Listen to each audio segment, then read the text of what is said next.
Okay, and here we are to talk about Sheffield United. I wonder how this conversation might go. There's going to be two sides to it, I think, and their season so far. Welcome, Hal, of the Sheffield United Way. We've already attributed a player to every single one of those shirts behind him. How are you doing, sir? This is a pleasure to be able to speak to you, someone whose channel I've watched for so long. Stop it. It's just great. Oh, bless you. That's very, very, very kind indeed. I got a bit hooked into the Sheffield United story in 2018-19 and made lots of Blades friends, which has been absolutely fantastic. It's obviously lovely for me to have you back, but you'd obviously prefer to be in the Premier League. And that's where Slavisa Jokanovic was hired to get you back to in season one down with the lovely year one parachute money. So you immediately go in as a big, strong favourite. Perhaps not the recruitment style of Fulham. West Brom, I suppose, were halfway in between what Sheffield United did and what Fulham did. So we go to the start of the season and huge favourites, understandably. But I can say it, can't I? A dreadful start for the first 4 or 5 games. Then this kind of click, and we're all going, okay, right, here they come. This is what we expected, and they're now getting going under Jokanovic. But then back-to-back defeats going into international break. So can you get your head around this for me, Hal? How do you reflect on these first 11 games under Jokanovic, who I am a huge fan of from his Fulham days? I'll nail my colours to the mast straight away. Yeah, as am I. And what he did at Fulham was incredible. And he's trying to do something similar with a similar system.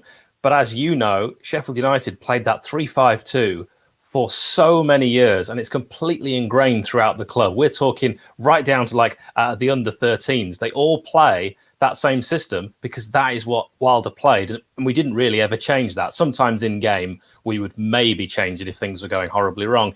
But now we've had to completely rip that up and bring in a new formation which requires wingers. And Sheffield United really don't have wingers. There's Oliver Burke, who hasn't really set the world alight since his arrival from West Bromwich Albion, is a right winger, and he's not getting a game. So we're putting, square pegs in round holes, as the old saying goes, and forcing players who aren't wingers to be wingers. Players like Ben Osborne, who many consider a kind of tireless, industrious, defensive midfielder, is having to play wide left, very far up the pitch, or Morgan Gibbs-White on loan, who is a number 10, and he's having to play wide right. So it's the reason behind it, I think, that we've had some difficult results, is a huge formation shift, which a lot of these players are simply not used to. We've also played 2 up front forever, and now we're going with just Billy Sharp up top.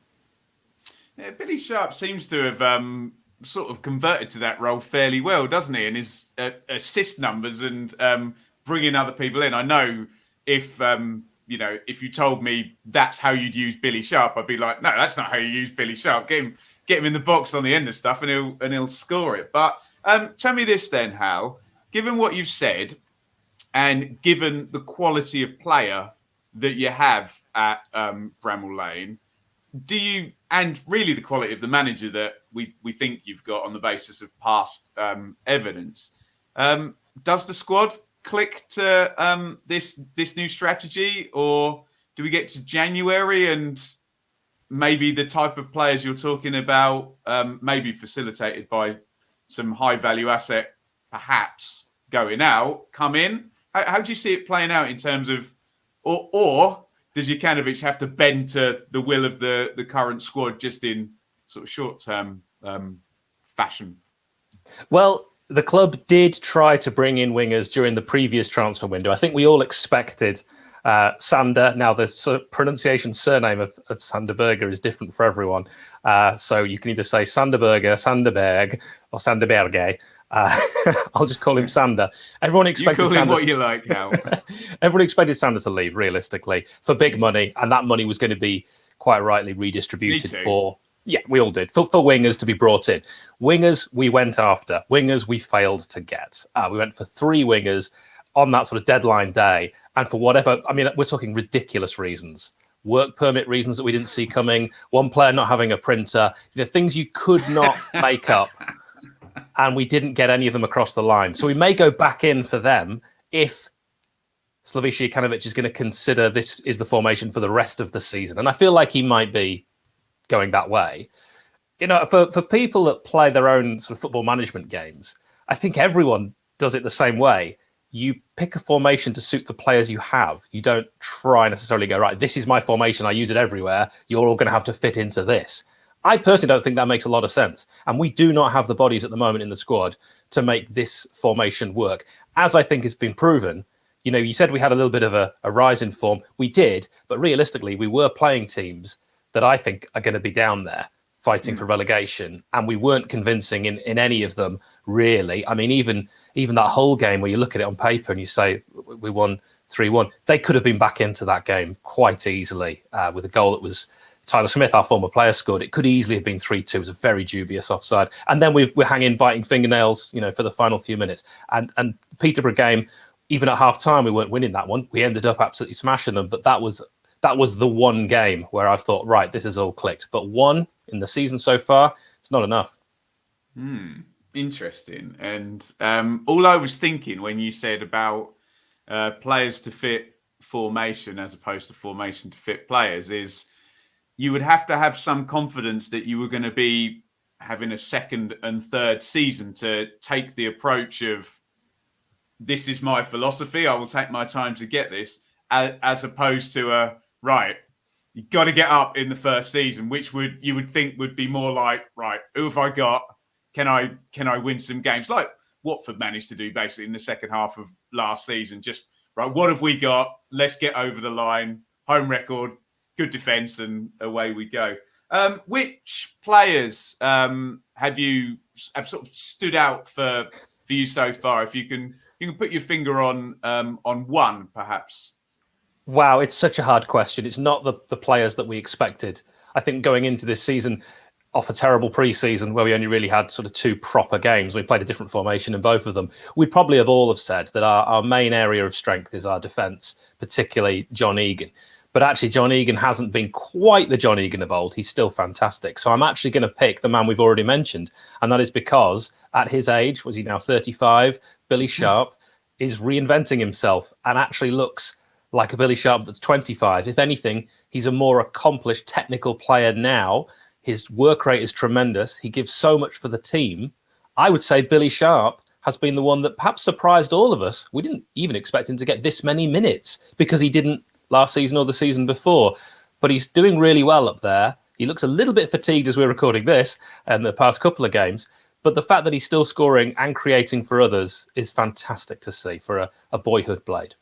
Absolutely. I spent much of the last half of last season trying to persuade Blades fans, don't worry, Brewster and McBurney at championship level, they'll destroy everybody and one up front, and it's Billy Sharp. So hasn't gone the way I suspected it has. Has there been a standout performance so far this season? I know you put 6 past the Posh, but I'm wondering whether you're actually going to go that way. What do you think?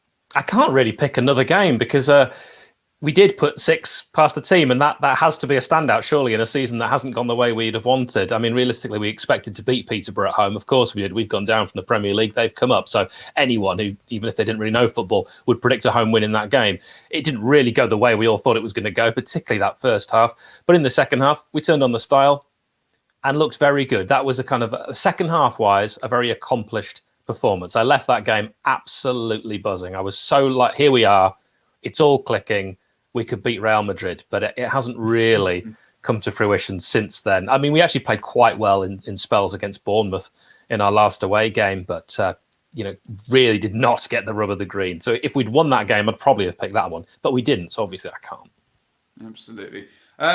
Without digging anybody out, we're trying to accentuate the positives here. Who do you think you can get a little bit more out of? And I suspect there's a lot of very expensive players who are not factoring in the team that might come into your answer here. Yeah, you need to look at our bench in the last few games. It's a sort of £60+ million bench. Some talent there.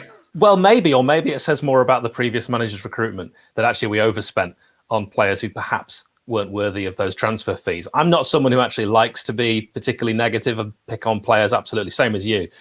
I would love to have seen more minutes for Rhian Brewster, because I think he's the kind of striker that is a fox in the box. I do think we're playing him out of position when we do play him. He's been utilised as an AMC, to use a sort of FIFA term. He's been used as a winger. And I think he is your archetypal, something in the 6-yard box, he'll put it away. We really don't play to his strengths. And he's not like he's missing loads of chances. We're not creating chances for him to actually miss. And that's been something that he really hasn't had the opportunity to show us what he can do since he's arrived. And I thought we wouldn't still be talking now. He's been with us now over a year and he still hasn't scored a league goal. I don't think any of us could possibly have imagined that. Yeah, you give him a pass or some sort of a pass with lots of caveats for last season, because that obviously went the worst way it possibly could. But it's just weird, isn't it? Because I saw Rhian Brewster play for Swansea and I thought he's the new Tammy Abraham. If you can get him on loan in the Championship, you've literally got a player who you don't need to sign because you could never afford him, who literally get you promoted because he'll score pretty much against everybody. So I just, in my head, Hal, if he was that player 2 years ago, in theory, he's probably not got worse. Do you know what I mean? Not sure it works like that. And I still believe in there is your 20 to 30 goal Championship striker. But yeah, maybe psychologically things need to be working. Now, I've been asking everybody if we were to sit down at Christmas, which I think takes us to game 23, or maybe January, or maybe New Year's Day is game 23. I can't quite remember. Are you going to be higher or lower? And bearing in mind you're 14th now, this may be a fairly obvious answer, but stick a bit of meat on the bone, higher or lower by Christmas? I mean, we better be higher. Yeah, exactly. We are absolutely expected to be promoted this season, and it's really not going the way we should. We mapped out how many points we should have by now. We're way behind that. I think you actually hit the nail on the head with what we were talking about with Rhian Brewster. I think it's actually a malaise that's affecting the whole club. It's a confidence thing. I think a lot of it is mental. These players haven't become bad players overnight. These are largely the same players that finished 9th in the Premier League. And there are a number of factors that have contributed to the dramatic fall. And it is hugely dramatic. If you look at how many points Sheffield United have picked up since March 2020, it's absolutely shocking. And these are the same players. And I'm genuinely shocked that we are where we are. So higher. We've done chapter and verse on all of those things conflating together for the fall. But I do think one of the biggest things is Gary Neville spoke brilliantly about this when he was talking about Manchester United. Okay, Sheffield United is not Manchester United when Gary Neville was playing for them. But this thing of basically a team has 3 to 4 years tops as its lifespan. And obviously, if you have Alex Ferguson as your manager, he'll brilliantly thread through new players all the time. But it feels very, very year one of a new team now, doesn't it? And rebuild, as you said. Right, let's do the YouTube thing then. I need a grade. I need a letter grade. Now, I've said to everybody, you can't go down as low as an F. And you're one of the people that at some points might have wanted the F, I think, at some parts of this season. But with nuance and everything factored in, what grade are you giving Sheffield United and Jokanovic for games 1 to 11? It's going to have to be a D, just because we should be doing better. We should have achieved more, and we are trying to do too many things, I fear, too quickly. And as I mentioned earlier, that pre-season is the reason I'm not going lower than that, because it's not really Slavisa Jokanović's fault. The pre-season games were cancelled due to COVID. He didn't get an opportunity to see the players in a system he wanted to implement properly with proper pre-season arrangements. So since then, they've been kind of playing catch-up, and that's why I'm going with D. Fair enough, my friend. Hal, brilliant stuff. Let's give us some plugs. Where can we find the Sheffield United Way on YouTube and Twitter, etc.? Yeah. Tell us more. Absolutely. Thank you for giving me the opportunity. Well, we've recently launched an audio podcast. So just search Sheff United Way wherever you get your audio podcasts. As you quite rightly mentioned, we're on YouTube and Instagram and Twitter and Facebook at Sheff United Way. And none of that was working last night. And you and I were going back and forth last night. We had this interview penciled in for last night. But I think everything's worked properly today, Hal. And you will be hoping that everything will be starting to work properly at Sheffield United, which means more than slightly over 1 point per game as your output going forward. Hal, thank you very much for joining us. Keep up the good work over on the channel. Thank you, Benjamin.